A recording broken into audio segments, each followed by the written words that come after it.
प्रभु यीशु मसीह के जिंदा और जलाली नाम में आप सभी को जय मसीह की एक बार फिर से आप सभी का स्वागत है द गॉड्स लाइट चैनल में। और वीडियो शुरू करने से पहले मैं आपसे रिक्वेस्ट करना चाहता हूं कि अगर आप चैनल पे नए आए हैं तो इस चैनल पे आपको बिब्लिकल कंटेंट देखने और सुनने के लिए मिलेंगे। अच्छे से अच्छा कंटेंट हम आपके सामने लाने की कोशिश में सदा लगे रहेंगे, इसीलिए इस चैनल को जरूर सब्सक्राइब कर लें और बेल आइकन को जरूर दबा लें ताकि आने वाले सभी कंटेंट सबसे पहले आपके पास पहुंचे।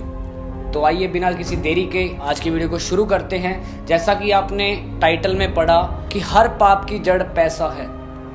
जी हाँ, आपने सही सुना है कि आज के ज़माने के अंदर, इस समय के अंदर पैसे का लालच इतने हद तक इंसान के अंदर भर गया है कि इंसान आज पैसे के लिए एक दूसरे का कत्ल, मारना, यहाँ तक कि अपने माँ बाप को भी मार सकता है इंसान। इतना हद तक पैसे का लालच आज इंसान के अंदर भर गया है।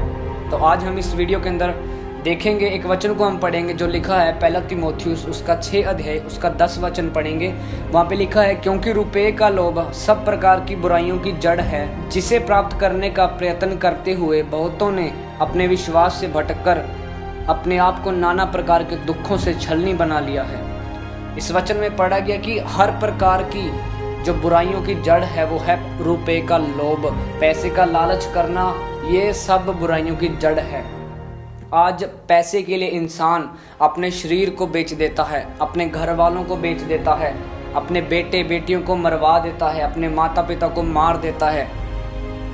आज ज़्यादातर पाप इसीलिए फैल रहे हैं क्योंकि रुपए की ज़रूरत, रुपए का लोभ इंसान के अंदर बढ़ रहा है। हर किसी को अमीर होना है, हर एक किसी को पैसा चाहिए, और अगर पैसा नहीं मिलता इसीलिए इंसान उस पैसे को कमाने के लिए, उस पैसे को प्राप्त करने के लिए गलत कदम उठाता है, पाप की ओर जाता है। आज के ज़माने के अंदर हर एक बुराई का जो जड़ है वो पैसा बन चुकी है।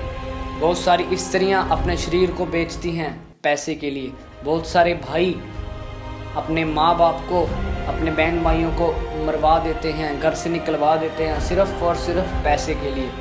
तो आज के ज़माने के अंदर पैसे का लालच बहुत ही ज़्यादा बढ़ गया है। अगर आप बुराई से दूर रहना चाहते हैं, बुराई से बचना चाहते हैं, तो अपने आप को रुपए के लालच से, पैसों से दूर रखिए थोड़ा। अगर आप ज़्यादा इसको प्राप्त करने की कोशिश करेंगे तो आप पाप में फंस सकते हैं, क्योंकि इंसान कभी भी सेटिस्फाइड नहीं हो सकता। चाहे आपको कितना मर्जी पैसा मिल जाए, वो इसी सोच में रहता है कि मैं और कमा लूँ और ले आऊँ। तो ये जो थिंकिंग है ये इंसान को पाप की ओर लेके जाती है। बाइबल में एक शख्स है जिसका नाम है गेहाजी, एलीशा का चेला।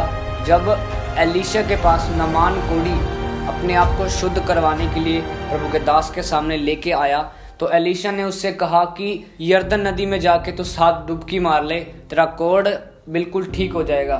तो एलीशा की आज्ञा के अनुसार नामान ने वैसा ही किया, 7 डुबकी मार के आया। उसका कोढ़ बाइबल में लिखा कि बिल्कुल ठीक हो गया, उसका शरीर नवजन्मे बच्चे के समान हो गया। तो नामान इससे बहुत खुश हो गया क्योंकि वो एक राजा था दूसरे देश का, लेकिन कोढ़ी था। जब वो चंगा हो गया, शुद्ध हो गया, तो वो एलीशा के लिए बहुत सारा सोना अपने घोड़ों के ऊपर लगा के लेके आया था। तो वो सोना वो एलीशा को भेंट करने के लिए एलीशा के दरबार में आया, एलीशा के सामने आया और एलीशा से कहने लगा कि हे प्रभु, ये भेंटें मैं आपके लिए लेके आया हूँ, आपके वचन के अनुसार मैंने किया और मेरा शरीर बिल्कुल ठीक हो गया है, तो ये भेंटें मेरी स्वीकार करिए। लेकिन एलीशा ने उन भेंटों को स्वीकार करने से मना कर दिया और बाइबल में लिखा है कि वो वापस चले लगे।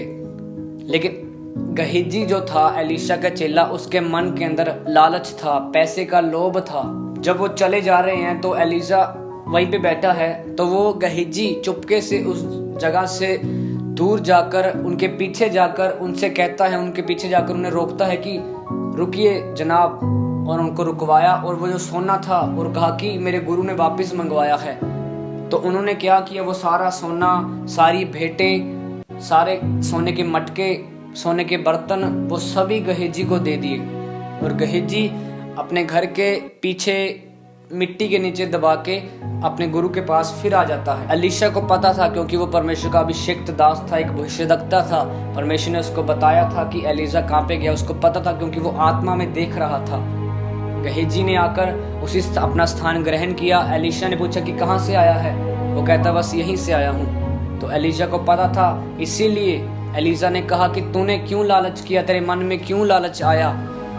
बाइबल में लिखे कि उसी समय गहीजी के अंदर कोढ़ आ गया, जो नामान का कोढ़ था वो गहीजी के अंदर दोबारा से आ गया। मेरे कहने का मतलब क्या है कि उस आदमी ने, गहेजी ने लालच किया, तो लालच करने से, पैसों का लोभ करने से उसके जीवन के अंदर कोढ़ आ गया। तो बाइबल यही बयान करती है कि हर बुराइयों का जड़ जो है वो पैसा है। जो कोई भी इसे प्राप्त करने की कोशिश करता है, हद से ज़्यादा प्राप्त करने की कोशिश करता है, वो अपने विश्वास से भटककर अपने आप को नाना प्रकार के दुखों में डाल लेता है।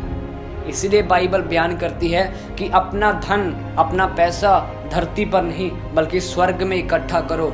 वहाँ ना तो कीड़ा लगता है, ना कोई चोर चोरी करने के लिए आता है। संसार में कमाया हुआ पैसा यहीं पे रह जाएगा, लेकिन जो हम अपना धन स्वर्ग में इकट्ठा करते हैं वो सदा तक हमारे पास रहने वाला है। तो इसीलिए आज हमें भी समझना है इस बात को कि हमने अपना ध्यान पैसों के ऊपर नहीं, अगर हम अपना ध्यान ज़्यादा से ज़्यादा पैसे के ऊपर लगाएंगे तो एक दिन हम गहेजी की तरह अपने विश्वास से भटककर अपने आप को परीक्षा में, दुखों में डाल लेंगे। तो आज के इस मैसेज के द्वारा मैं आपको यही चेतावनी देना चाहता हूँ कि आपके अंदर से वो पैसे का लालच जो है वो दूर हो जाए, क्योंकि आज हर एक मनुष्य अमीर बनना चाहता है। हर एक के कुछ ख्वाहिशें हैं जो उनको पूरा करना चाहते हैं। उन ख्वाहिशों को पूरा करते करते वो इंसान पाप में चला जाता है, लेकिन हमने ऐसा नहीं करना है। हमने सदा परमेश्वर के साथ रहना है, वचन के अंदर रहना है। जितना परमेश्वर देगा हमें, उतना हमारे लिए बहुत है। उस अनुग्रह से बढ़कर ना तो हम कुछ प्राप्त कर सकते हैं और ना ही हमें कुछ मिलेगा। अगर हम प्राप्त करने की कोशिश करेंगे गलत तरीके से, तो बाइबल बयान करती है वो आदमी विश्वास से भटककर अपने आप को दुखों में डाल लेगा, जैसे गहेजी ने किया। तो इसी तरह से जितना परमेश्वर आपको देता है उतने में संतुष्ट रहें, सेटिस्फाइड रहें। परमेश्वर आपको बहुत ऐसे बरकत दे। सभी को जय मसीह की।